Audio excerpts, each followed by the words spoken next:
Hello, my name is Max and welcome to this tutorial today where we're going to program a simple snake game using JavaScript and HTML.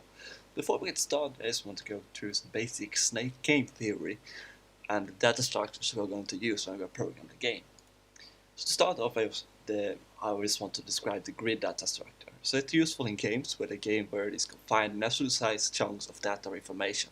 In our example, that will be the game board. That will be represented with a grid data structure, and in each cell we can have an ID what that cell contains, and by drawing different sized colored boxes, depending on what is the ID in that particular cell is, we can get a graphic representation of the game. And it can be represented in numerous ways. In our example, we use a 2D array. So this is the example I was talking about.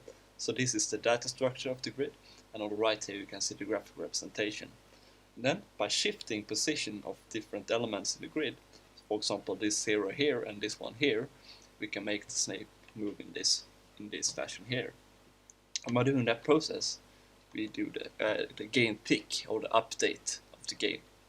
And here, by listening to the input, keyboard input from the user, and change the direction depending on what the user have pressed, we can get a game, actual game, and not just some blue boxes moving across the screen. We are adding interactivity to the game. So this is the interface of the grid, and it will just have a width and a height field, and that is the amount of columns and the amount of rows of the grid. And then it will have a meet, set, and a get methods, and they just initiate and set and get. They are just pretty self-explanatory. So the snake will be implemented as a queue, with abstract as a queue, and that is described by this keyword here, FIFO. That means first in, first out, and it will contain all the data of the current position in the grid with the snake ID. And it has a direction which is controlled by keyboard input, and it's represented in the grid with ID, of course. So here's the interface of the snake. So it have the direction and the last fields here, and that just means the direction, and the last pointer is used when we are shifting position in the grid. And then the init, remove, and insert methods are just taken directly from the queue interface. Almost. The D here is just to set direction, initialization, a start direction for the snake. And then the fruit item, or food item here, represented only by an ID in the grid, and the position is set randomly by this function set food, and it will set the fruit item at a random free cell in the grid. And then for drawing and graphic representation, we're using HTML canvas, and we're just going to use the field style, width and height fields, and then the context and field rect methods. And for animation, we'll be using the window request animation frame, as is widely supported now, almost in most of the modern browsers out there. So it will be no problem for us to use request animation frame for this example. Anyway, let's get started by programming our actual game then. So I'm just gonna save a file here, save it on a map and computer, snake HTML, and in here just grab some basic HTML5 stuff here, so simple snake game, something like that. And then in the body, all we need is a script tag, more or less. And let's start by specifying some constants. And the only one we need is the number of columns, I guess. So that's 26. You can of course set to any arbitrary value you want here. I'm just going to use constant 26, and then we do need some IDs, and then we need for empty, I'll set that to 0, and for snake set that to 1, and for the fruit set that to 2, like that. So let's start by making our grid here. The width, initiate that to null, the height, initiate that to null as well, and then inside the grid we need a representation of the grid, and that is this underscore grid stuff here. So let's do the init method, and that took a direction and number of columns and number of rows like this. And then did we have a set method, to val at x and y position. and lastly a get function, and that just x, y, like so. And then the snake, it will be quite simple to do that as well. So we have a direction, which that null, and then inside of it we need a q here, so set initialize null as well. And I have the init function method to get direction and a start position here, and then we have the insert method that is to an x and y, like so, and then we remove. It took no arguments and like that. And then do we have, right now I'm just writing out the boilerplate for our game, if you're wondering. And then we have the function set food, like that. And then we need some game functions. So that will just be a main function and a loop function, update function, I guess, and lastly a throw function. And in the end of the file, make sure you call the main function like that. And I forgot one function here, the init function, like so. So we can start by implementing our grid structure. That's quite simple. You just want to set the width to the number of columns here, and the height to the number of rows, of course. And then do we initiate the grid here to an empty array, and then do we loop some stuff here. So var x equals 0, x is less than c, x plus plus, like that. And then do we loop for var y equals 0, y is less than row, then y plus plus, like so.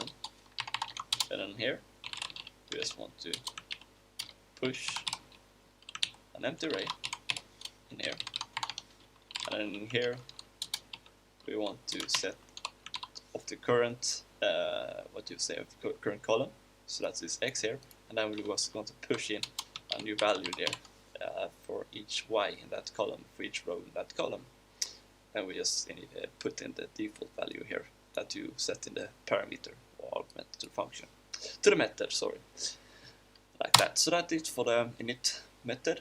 And the set method is really simple. It just is a grid of a certain position, x and y position, equal to vol, like that. And then for the get, it's simple that also, that just return this grid x and y, like that. So that's it for the grid data structure. So let's do the snake, and this dot direction equals to d, and then do we just say this dot q equals an empty array or empty list, and then we just say this dot insert x and y, and I almost forgot the last field here. So yeah, so in insert it's quite simple. It's just this dot q dot unshift.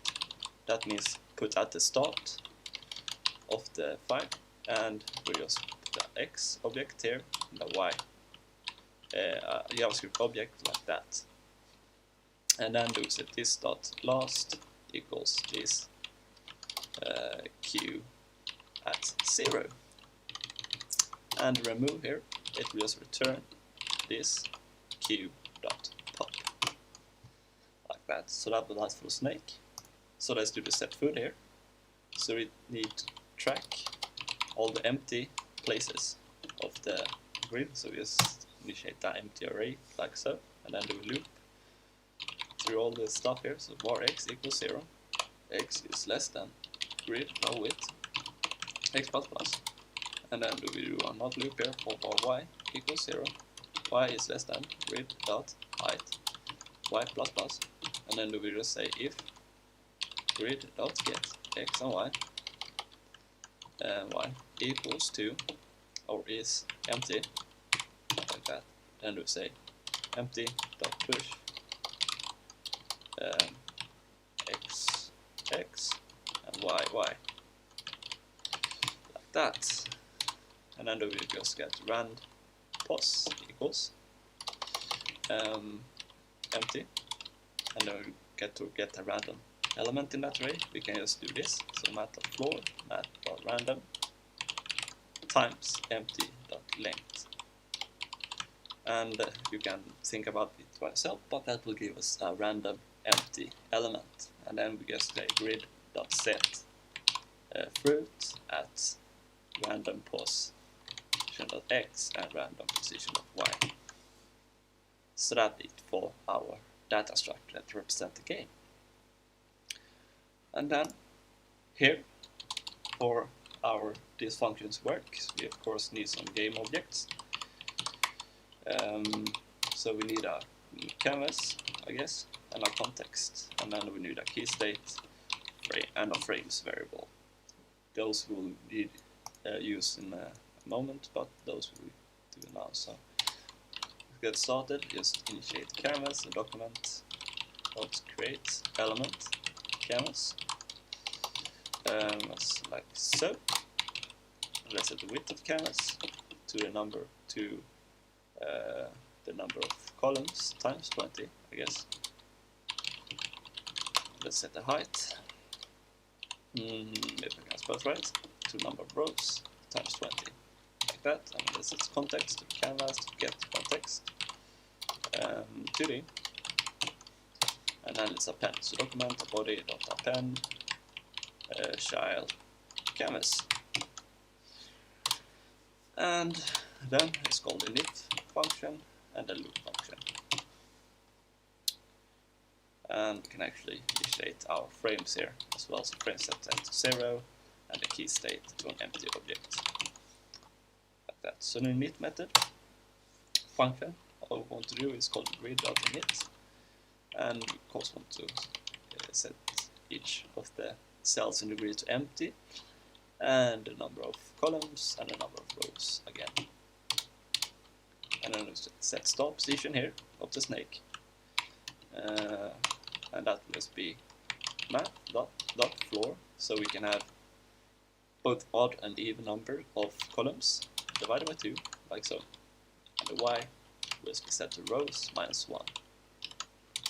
Then do we say snake.init, and we can set the direction variable. We haven't set it, or did we?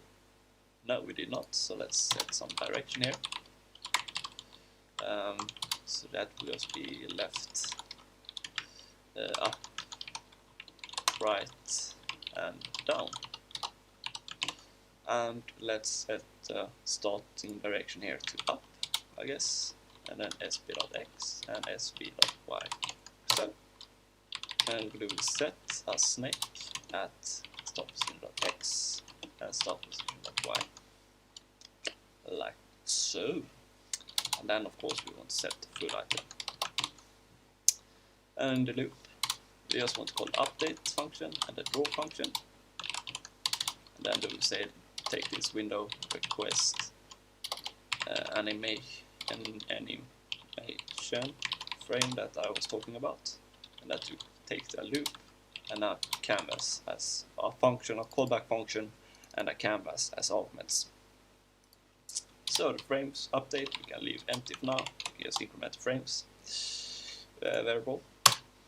And in the draw we need the tile width, so that equals to canvas.width divided by grid.width, and the tile height, that canvas.height divided by grid.height, like so. And then do we just loop again, so we can just copy some code from up here, copy this code here, I guess. So let's do that, like so, and then let's go to the rest inside here.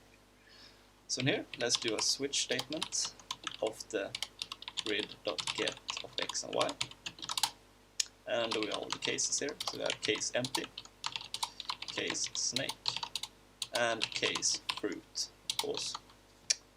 And all of those, we just want to set the field style to color. I just set all to white for now, and then do we want to break. Don't forget the break there, guys. And then I just change the snake height to a cyan color and the fruit to red, why not? And I just do a fill rect of x times tile width, y times tile height, and then tile width and tile height. Just like so. So now, if we open this file up, so supply projects, tutorials, and here, if I open this up in a browser, and if I reload the page here, each time the food item here will get a new random location. So that is working fine. So let's actually do some updating, shall we? But before we do that, let's add some styling to the page. So let's do that to the canvas here. Let's set the display mode to block, the position to obsolete, and let's set the border 1 pixel, the solid let's set black, and then set the margin, and then by setting the margin to 0 auto, sorry, and then setting the top, bottom, right, and left variables here to attribute, sorry, to 0, you will get the canvas centered at the screen, middle of the screen. Yeah, so let's do the update. So this is real simple. So just increment the frames here, and then we say if frames modulus 5 is 0. So each 5 frames we want some stuff to run here. So we set a variable here, new x equals to snake.last.x, and then we have new y equal to snake.last.y, like so. And then we do a switch statement again, of course, but this time of the snake.direction. And then all the cases here, so we have case left, and case up, and case right, and mostly a case down.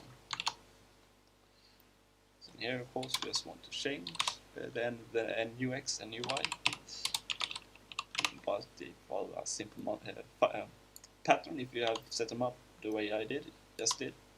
So just change each second to NY, and then just add pluses to the end here. And then by taking out the tail here, set that to snake.remove, remove, and then set the grid here, so grid.set tail to empty of the tail.x and tail.y. Then by setting the tail of x to nx, tail of y to ny, and then by setting again here to a snake at the new tail x and tail the y, like so. And don't forget to put back in the snake, so snake insert here, tail.x and tail.y. So now, hopefully, if I've done this right in the reload page, the snake will be moving. So yeah, it seems to be working fine. As you can see here, it is going outside of the canvas or the border, and we don't want to do that. So let's fix that real quick. So we just do a simple if statement here. So if 0 is bigger than nx, or nx is bigger than number of columns, or sorry, the grid of width minus 1, or 0 is bigger than ny, or ny is bigger than the grid dot height minus 1, like that. Then we just want to return init like that. So now, hopefully, if the snake goes outside, yeah, it will reboot the game for us. So that's really good. So, but that's no good. So let's actually make it possible for us to control the snake. So to do that, we need some key codes. So let's set it here, so key codes, and I just looked them up on the internet beforehand here. So for left, you can say key left, that's equal to 37, and then we have key up, and that's equal to 38. It should be 37, not 27, and then we have a key underline right here, that's 39, and then we lastly have key down, and that's 40. So that's all the key codes we need. So let's get down to the main function here, and let's capture the key state or key code that is pressed. So document add event listener like so, and key down. Let's take a function with an event attribute like so, and let's just copy this down like so, and change this to key up, I guess. And in here we just want to say key state event dot key code equals true. I need to remove och the key up. We just want to remove it, so delete key state event dot key code. So that's it. So now we should have working capturing of the key states. So let's just update the direction of the snake then. So here we can just say if key state key left, then we want to set the snake dot direction equal to left, of course. And then just copy this down 3 times, and we can change this to up. And if I could, yeah, and then we have right, of course. And lastly, do we have the down. So from now, if I reload it, I should be able to control the snake. Yeah, and that seems to be the case. But as you can see, if I move over the fruit here, nothing will happen. So let's fix that case right now. So that's really simple. I just say if grid dot get nx ny equals to fruit, then we just want to set a new foot position. So set foot like this. So now each time I go over here, it should set a new location. So that works. But the snake isn't growing. So let's fix that. So then, if this is the case here, if the head is on a fruit item, then we just want to set a tail item here to a new item with nx and y to ny like so. Then we say else statement here, and then we just grab all these up here, I guess, and just tab it in here. And hopefully now the snake should grow. Yeah, so that seems to be working fine. So the game, it's now finished. It's just one thing, or not finished, if I try to hit myself, nothing will happen. So let's fix that also. So that's really simple. It just add a not if statement here, or if condition. So that is just if grid dot get nx and ny, if that equals to a snake path, then we want the game to reboot again. So now if I try to hit myself, it's gonna go a bit bigger. Yeah, now the game rebooted. And it's just one thing left to fix, I guess, and that is if you move back into yourself, the game will reset also. So to fix that, so you can't move back into yourself most of the time, at least, then you can just add and statement here. So if snake dot direction not equals, and then here we can put some conditions here. So if the left, you put the right, and if you take up, you take it down. So just take the opposite direction, of course. So left here, and then here is up. So now I can't be moving inside of myself again, and that will make the game not as frustrating for users. So we can add one final touch to the game. Let's add a score system. So let's just get down here over the main function and add a score field, and then init, let's set the score to 0.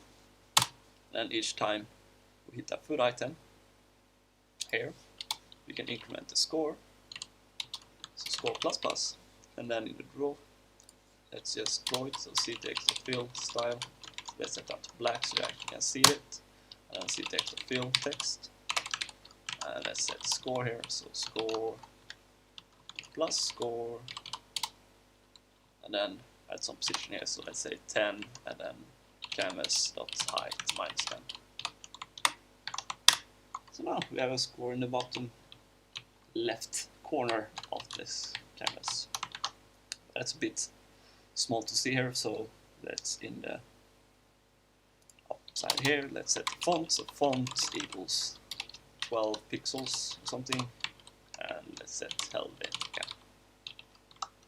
You can of course, yeah, I don't think that was right spell, but at least it was a bit bigger, so I'm happy.